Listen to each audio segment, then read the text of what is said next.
afternoon, everyone. A couple years ago, in a basement in Woodstock, 3 colleagues and I started a technology company called Asimmetric. We make a little device that sits on a wall and tests Wi-Fi quality. It helps IT managers detect and fix issues fast. Last year, we spent 4 months at an accelerator program in San Francisco, and a couple weeks ago, we formally opened an office there. Now, I haven't made it big, I haven't struck it rich, I'm not famous, I don't know the keys to success. I'm just part of a team that has risked and sacrificed a lot and does our best every day to tackle one challenge that we think is really important. Important to everyone here, but also important, hopefully, to everyone in the world, and that is to make the internet better. I'd like to tell you 3 stories, 3 key turning points on our journey from Cape Town to San Francisco. And all of them involved a lot of luck. So I'd like to talk to you a bit about luck as well, because no matter who you are, I believe that there are things that you can do to be luckier. So the first turning point, let's start right at the beginning. The first turning point relates to our founding and our team. And that story starts in what feels now like ancient history, high school, where a few buddies and I managed to convince our biology teacher to let us hack a video game called Jedi Knight for the National Science Expo instead of doing a biology project. I don't know how we managed to convince her of that, but I do know that A, we didn't want to do a biology project, and B, we really wanted to win so that we could get a free trip to Berlin for the World Science Expo.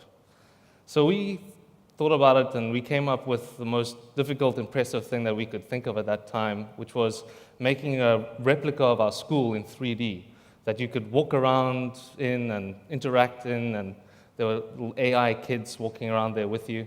We were 15, and we had no idea what we were doing, but we spent 9 long months figuring it out and working hard, and eventually we ended up with a really good project, and we were convinced we were going to win. We knew it in our bones that we were going to win. And as you may imagine, we didn't win. We were beaten by some kid who spent 1 weekend coding a computer version of Hangman. How did he beat us? Turns out we were entered into the wrong category by accident. So we were disqualified from the outset. We weren't even competing against Hangman Boy. All of that work, all that effort for nothing because of someone else's admin mistake. How unlucky is that? It's heartbreaking. But rather than give up, one of those friends and I, his name is Ross, he and I went straight back to work pretty much on other projects that we thought were just exciting and interesting by themselves. And the most recent one of those was with 2 other colleagues founding Asimmetric. And I believe that we wouldn't have done that if it wasn't for that experience that we had, that tough experience together, because that helped us make us believe that we could do it and that we knew we would be able to persevere. So the second story, sorry, that's Ross, by the way, and me. So the second story relates to our first customer. And in fact, we started our business originally to test mobile networks, not Wi-Fi networks. But we came up with this idea that maybe one of the large Wi-Fi providers in South Africa would be able to install our equipment everywhere that they had equipment, in shopping malls and restaurants and coffee shops and hotels. And we thought that maybe we could just pay them to do that or do a revenue share agreement. We set up a meeting with one of these providers just to propose that. And we were sitting there in the conference room. I was explaining to them who we were and how we're doing what we're doing, and explaining how our device tests the network. And I hadn't even got to the point where I was going to ask them for help. And they stopped me halfway and said, "This sounds fantastic. We'd love to try it." I said, "Well, what do you mean?" And they said, No, we need something like this for our network. So we'd like to try your product on our network. How quickly can you get us a demo unit? Now, they clearly missed the fact that this thing tests mobile networks, not Wi-Fi networks. But I said, sure, we can get you a demo unit in a couple weeks. And we went back to our basement and we crunched to add Wi-Fi testing capabilities to our prototype. And we didn't think about it for a long time. We didn't do a detailed analysis. We didn't even have all the data that we would need to do that analysis.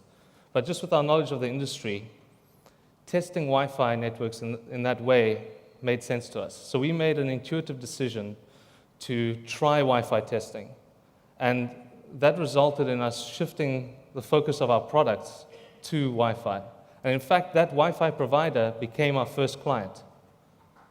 And that first client was really critical to helping us define our product. It was critical to helping us fund our business.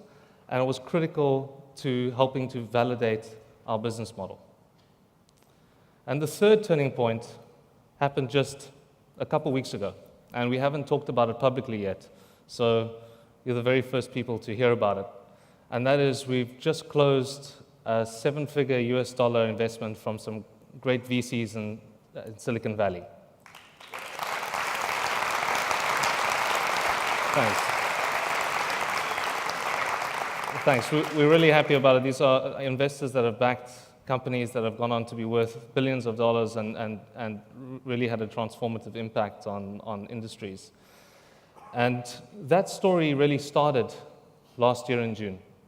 We noticed that Highway 1, which is the premier accelerator program for hardware startups based in San Francisco, had applications open. And we only had 2 days left to apply. So on the one hand, we thought to ourselves, we're just this little South African company, what chance do we really have? And on the other hand, we thought, why wouldn't we have just as good a chance as anyone else? So we worked night and day on our application, and after some interviews and more documents and more interviews, we eventually got in. And we were super stoked because only 2% of applicants get in. And we went from our dingy basement in Woodstock to the center of the technology universe, the home of the likes of Facebook and Apple and Google and most of the major technology companies that you can think of. And then reality set in, which is that we would have to leave our families. The four of us would have to leave our families for 4 months and live together in a little 2-bedroom apartment in San Francisco. I slept in the living room on a bed that you pull out of a cupboard, like in a Tom and Jerry cartoon. I mean, we were super happy to be there, and we soaked in everything we could about Silicon Valley, but it wasn't easy. And to make it worthwhile, we had to raise money when we were there. Now, very few companies are able to do so, especially foreign companies. So the whole time, there's always this lingering doubt in your mind as to whether you're going to be successful or not. And fundraising is really hard. As some of the speakers earlier were saying, there's an adversarial relationship naturally between the entrepreneurs and investors very often. And you spend a lot of time trying to figure out who are the investors that I should be speaking to, how do I access them, and then you spend a lot of time dealing with their rejections. And as a first-time entrepreneur and with a very early stage business, you have so little leverage. And so everything that you worked really hard for and sacrificed for is suddenly at the mercy of a complete stranger, and that's really hard. So we met with a lot of investors. Some of them we weren't the right fit for, some of them weren't the right fit for us. And we eventually signed with Root Ventures, Bolt, and Haystack, which are 3 of the best respected early stage hardware and IoT investors in the US. And that's totally changed the trajectory that we've been on. So we now have an office in San Francisco. That's going to be our commercial center. And we're going to continue to build our engineering and design teams here in Cape Town. Cape Town's a really great place for talent because you've got world-class education, and more people have acquired skills and experiences at great companies like Amazon, but also other local companies and local startups that have been successful. It's just a really great place to live in. And in fact, we've hired 2 engineers just in the last couple weeks here. So why go to San Francisco at all? Being there in person makes it 10 times easier to raise smart capital. That's the investors that are able to provide expertise and advice as well as just money. It's a nexus for the technology industry, so it's a great place to work with customers and work with suppliers. There's unique expertise there because there are more people there than anywhere else in the world that have built and scaled technology companies. And we want to tap into that. And the culture, the mindset in Silicon Valley is one where anything is possible. People are constantly seeking new opportunities, operating at high speed, have no fear of failure, and believe that they will be successful no matter what. So all of that was, so we think by being in Cape Town and San Francisco, we've got the best of both worlds. And all of that is due to us taking a chance initially on that Highway 1 application and then going there and persevering and believing that we would beat the odds. So all of these turning points took a lot of hard work, but they all took a lot of luck as well. So how does that help you? That's easy. Just be lucky and everything will be fine. And in fact, there's a growing body of scientific research into the nature of good luck and bad luck. And it's been pioneered by this professor in the United Kingdom called Dr. Richard Wiseman. He studied hundreds of people over 10 years, and he's found two fascinating insights. Luck is not random. Some people are consistently luckier than others. And the second is that there are behaviors that you can adopt to make yourself luckier. And these behaviors have had a huge impact on our business and have had a huge impact on my life. So I'd like to tell you about each of them. So, 1, notice, create, and take more opportunities. So imagine that you live in an apple orchard, and every day you go out and you pick apples. Very soon, if you keep on going back to the same place, it's going to be hard to find apples there. Whereas if you just go to somewhere else, anywhere else in the orchard, even at random, it's going to be much easier to find apples. Opportunities are a bit like this. If you keep going to the same places with the same people and doing the same things, you're less likely to find new opportunities. So break your routines. Also, play to your strengths. The old saying, the harder I work, the luckier I get, has a lot of truth to it. Because if you work hard at your strengths, you become better at noticing opportunities that other people don't. And it gives you confidence to follow your intuition. 2, turn bad luck into good luck. As Pulitzer Prize-winning author Cormac McCarthy said, you never know what worse luck your bad luck has saved you from. And it's really hard to do, but try and find the positives in whatever situation you're in and what opportunities you now have as a result, no matter how bad that situation. The third is listen to your intuition. Our brains are wired to detect patterns. And when you get a good feeling or a bad feeling about something, that's frequently your subconscious telling you that it's found a pattern, a good one or a bad one. In this way, our intuition acts like an alarm bell. So we should pay attention to it and let it help us make decisions and act quickly. And 4, expect good luck. So if you believe that you have good luck and that if you are lucky, that can create a self-fulfilling prophecy. Now, that's not quite as weird as it sounds, because if you think that you have good luck, then you're more likely to take more opportunities. You're more likely to interact with other people in a positive way, causing reciprocity, and you're more likely to persist in the face of failure and persist long enough to actually be lucky. And these principles certainly match our own experiences. All 3 of our turning points somehow relate to noticing and taking advantage of unlikely opportunities.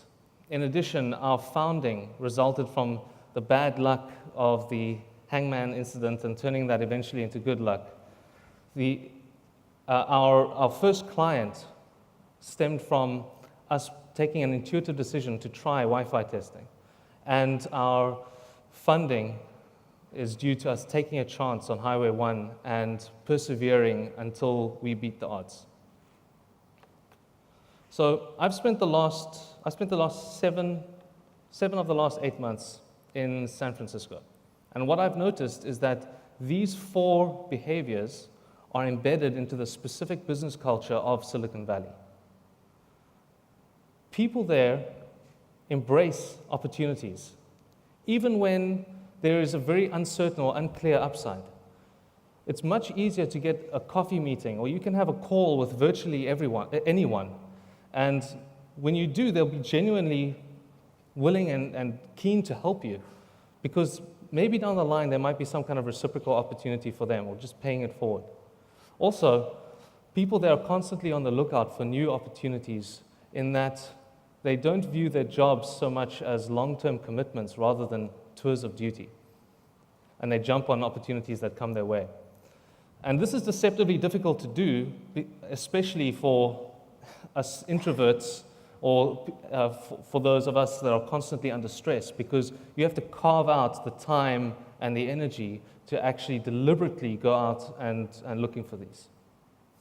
People there embrace bad luck. If you fail, there's no stigma. What it means is that you tried something and it didn't work out, and you learned something as a result. So you might very well know more than someone who hasn't failed. People embrace intuition. Great business ideas and great technology ideas can't be proven on a piece of paper. You need to go out and do it. And they don't sit around waiting for you. There's no time for analysis paralysis. And people there expect to be lucky, because any new business is risky. And people go from failure to failure to failure in the hope of eventually being successful. And they're not afraid of taking risks on big, bold bets, because they look at Google and Facebook and Uber and 100 other billion-dollar businesses, and they think, why shouldn't that be me? And then they go out and they do it, no matter what the odds are. So Silicon Valley, in a way, is kind of like an engine for creating good luck. In a systematic way, it turns the improbable into the possible. And when you do that at scale, really magical things can happen. Each of us here are in control of our own lives, but we also shape the business culture here in Cape Town. So imagine what we can achieve, not just for ourselves, but together as a community, together as a city, together as a country, if we embraced this mindset here. Talent and hard work aren't always enough to be successful. A lot of luck can really help, and we can all be luckier. So today, I'd like to challenge you. I'd like to challenge you to break your routines, to do something or speak to someone that you wouldn't have otherwise, to listen to your intuition, to, no matter what, see the good in the situation that you're in, and above all, to find, make, and take more opportunities. Because the more times you roll the dice, the more sixes you're going to get. More opportunities, more luck. And here, together, we're in a perfect place for that today. So thank you, and good luck.